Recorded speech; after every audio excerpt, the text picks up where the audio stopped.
Dando continuidade ao nosso vídeo 2 de Biologia de Plantas Daninhas, vamos falar aqui, abordar sobre os danos que as plantas daninhas podem causar em produção zootécnica, em pastagens no caso.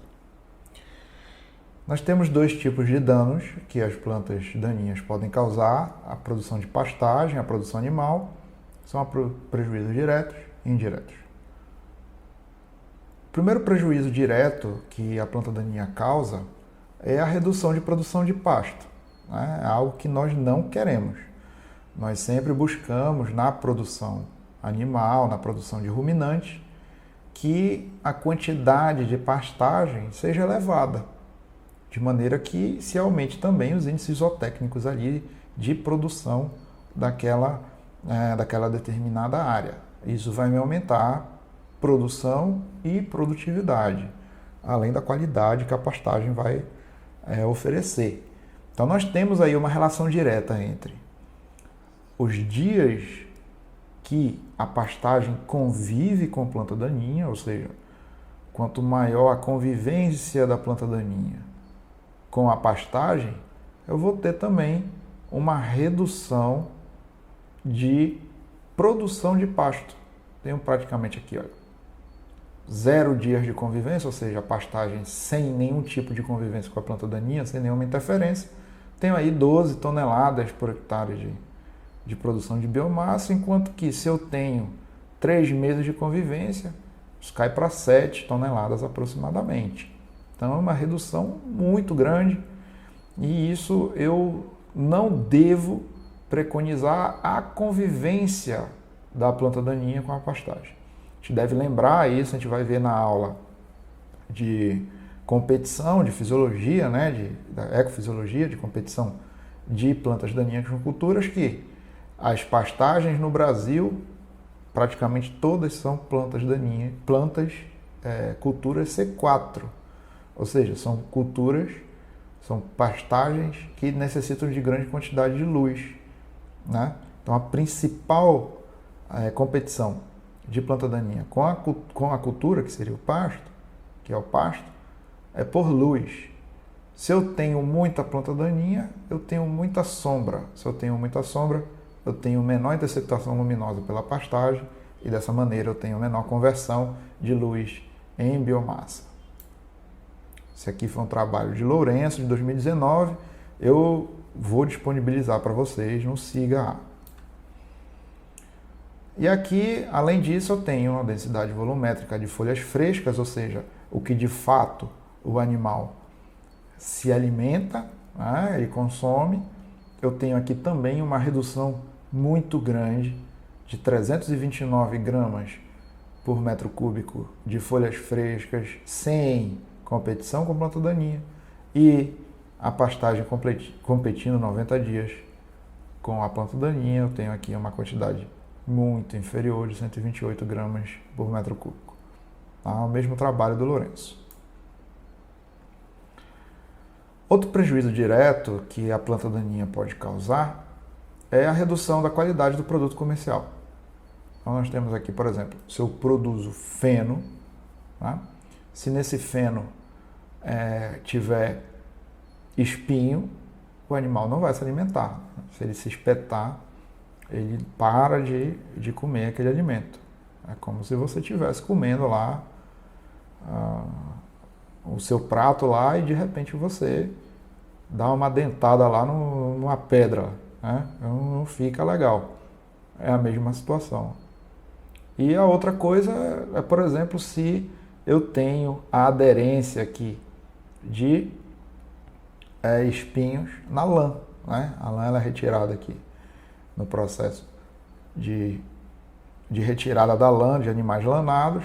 Se tiver aqui novelamento com plantas de carrapicho, por exemplo, essa retirada não vai ser muito agradável e vai reduzir também o processo de fiação, de industrialização da lã.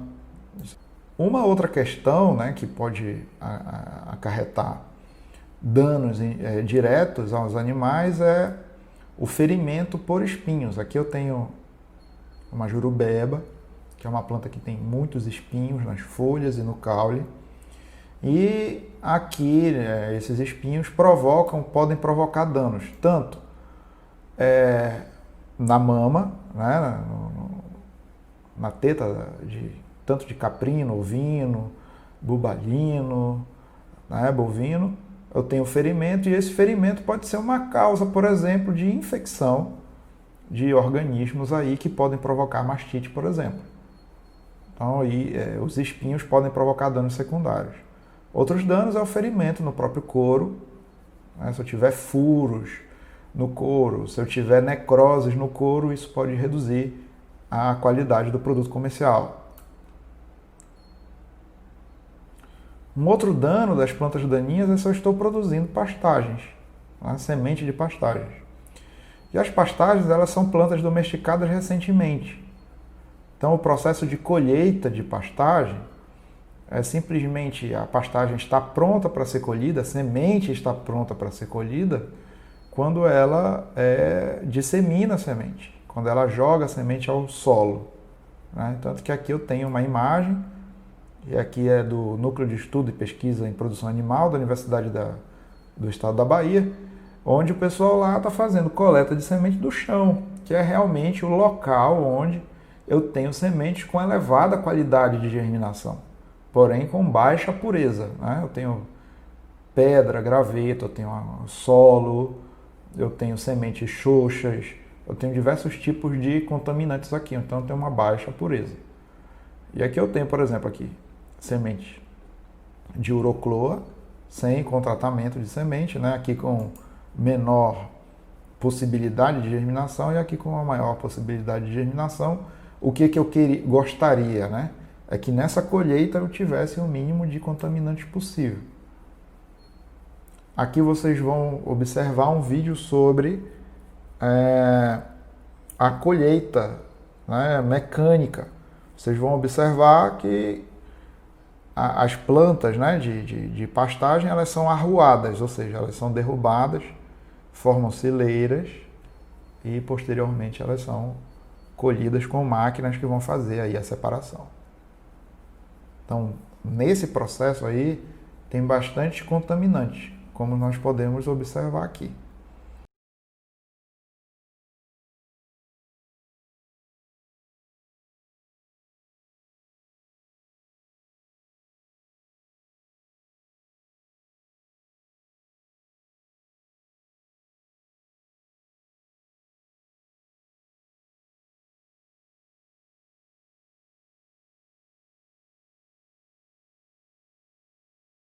Isso aqui é uma amostra de semente que você geralmente adquire na casa agropecuária.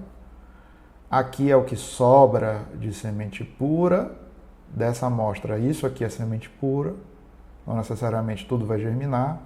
Isso aqui é material inerte, que seria palha, graveto, tá? Pedra, areia. E nessa amostra aqui, que é mais ou menos 100 gramas, nós temos aqui 7 sementes de outras espécies de plantas, que vocês já viram na aula passada que uma única planta pode dar a produção aí de 117 mil sementes, né? Como é o caso da beldroega, que são 50 e poucas mil sementes por planta.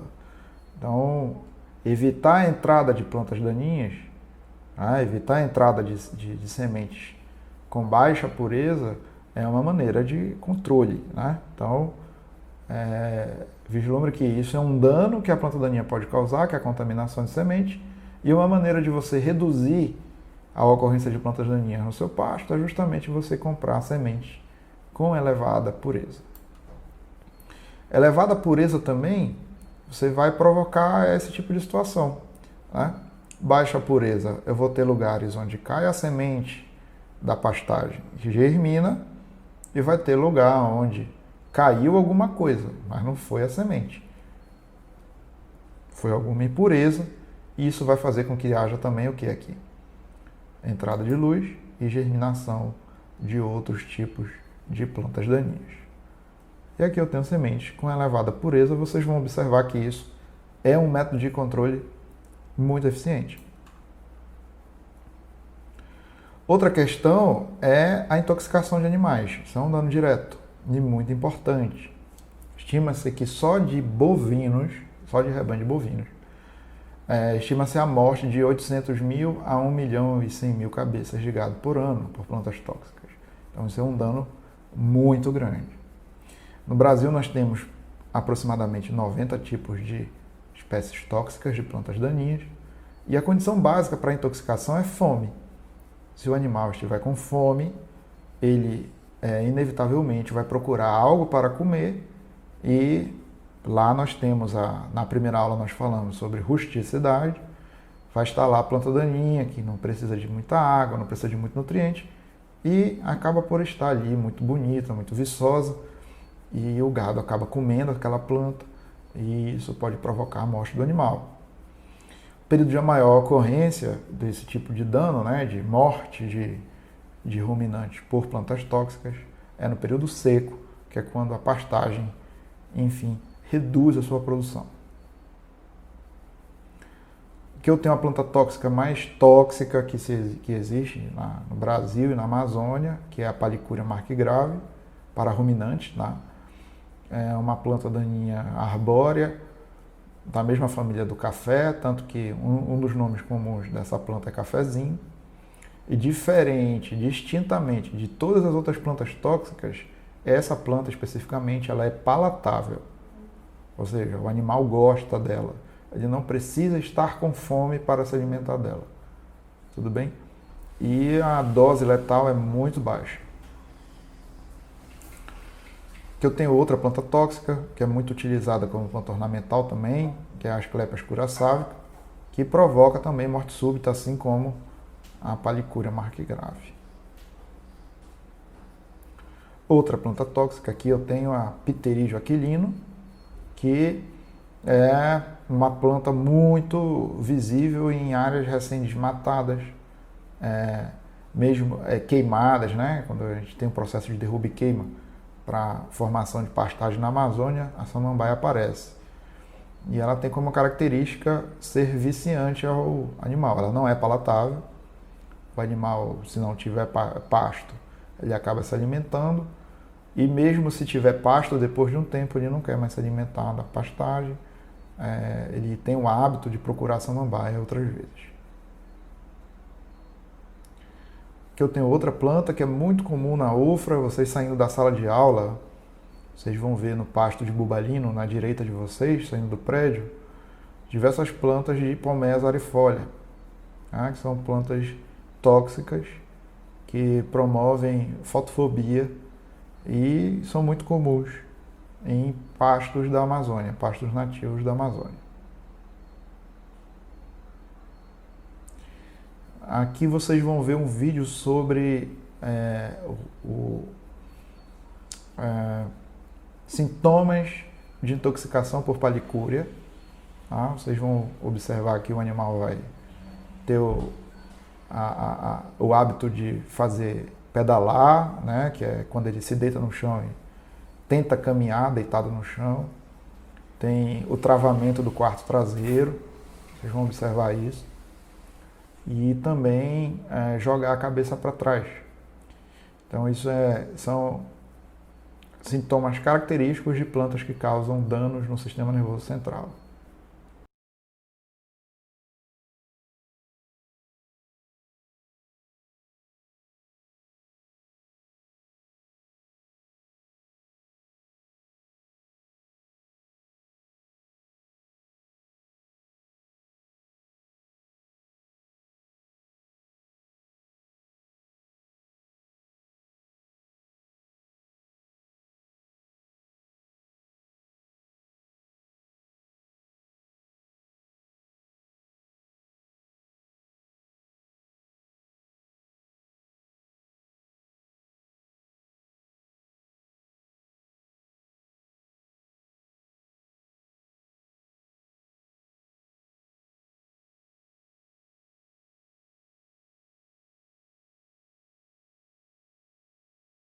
Aqui eu tenho lesões por fotossensibilização.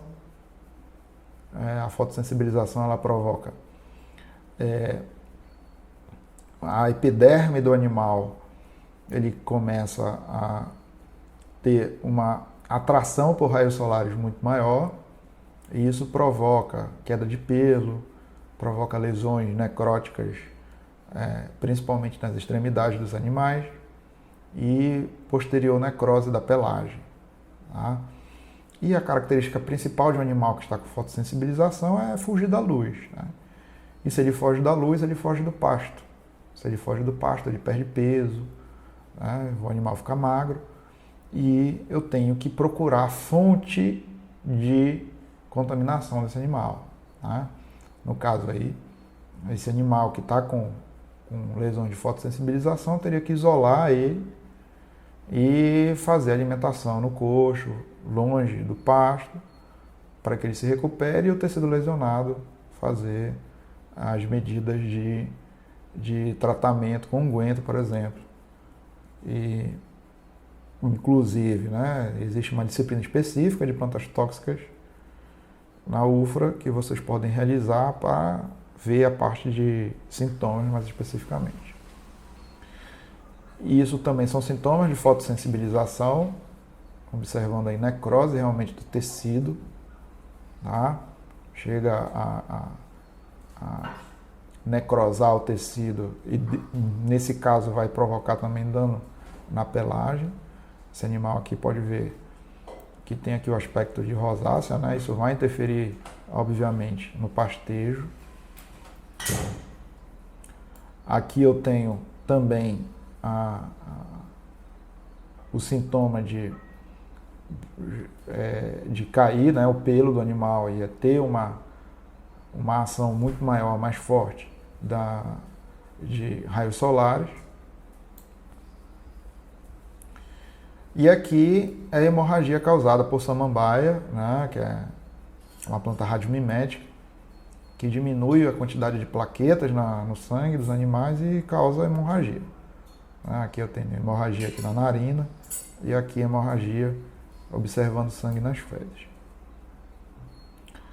Outros prejuízos indiretos, né? As plantas daninhas podem ser hospedeiras alternativas de organismos nocivos e elas podem dificultar os tratos culturais e colheita. Aqui no caso eu tenho essa planta daninha aqui, que é a corda de viola, que é a Ipomoea grandifólia. Se ela crescer no milho, né? Isso aqui é um plantio de milho, mal dá para ver o milho, está aqui, ele seco já. E tudo isso daqui é corda de viola. E fica muito difícil colher aqui. Aqui é inviável a colheita mecânica e mesmo a manual. Né? Então a colheita é feita por essas máquinas, né? Para essa máquina funcionar bem, é como se fosse uma máquina de cortar cabelo, né? Daquelas maquininhas. Se a planta não estiver seca, aqui vai embuchar a máquina, né? A gente chama, né? Prende a máquina. Então não dá para colher nessa situação. Né? Para usar essa máquina, a planta tem que estar totalmente seca. Mas não é só de parte negativa que vive as plantas daninhas, nós temos alguns aspectos positivos. No caso aqui eu tenho, isso aqui é braquiária, né? Palha de braquiária, isso aqui são plantas de algodão, e aqui a planta daninha, no caso, uma planta daninha comum, né? Que é o pasto, que é a braquiária, que vai evitar, essa palha aqui vai evitar, por exemplo, o impacto da gota da chuva ou a ação do vento para arrastar o solo que está aqui.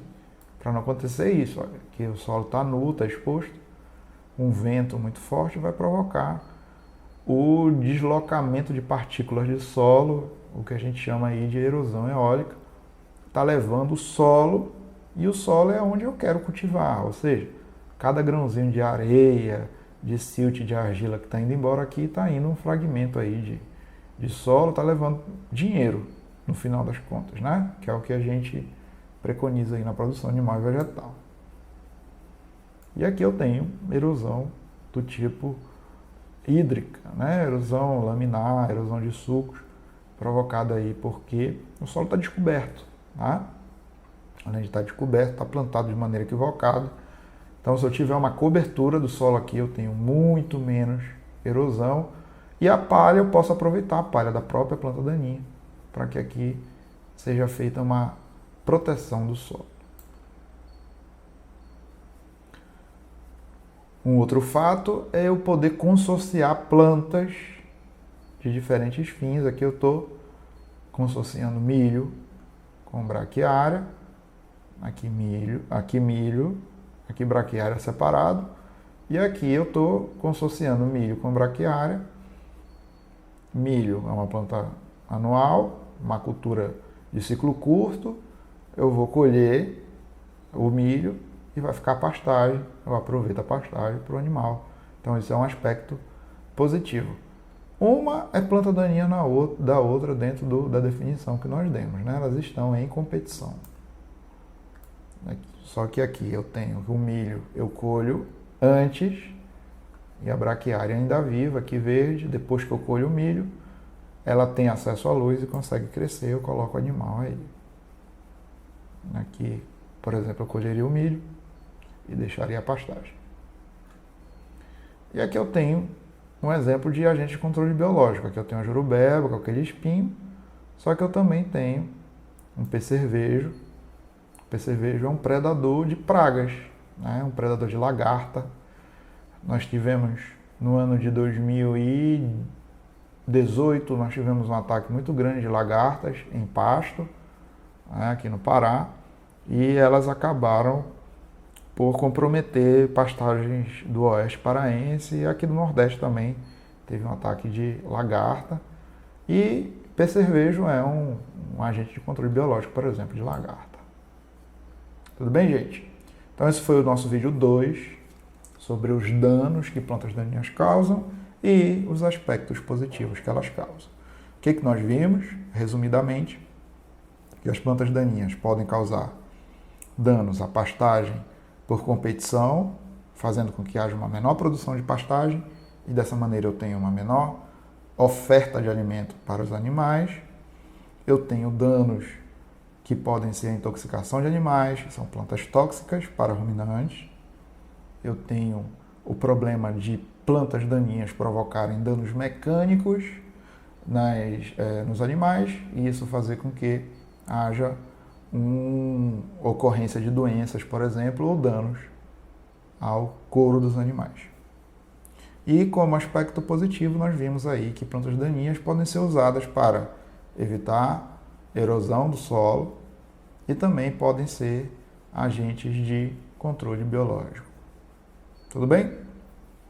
Até a próxima então, pessoal!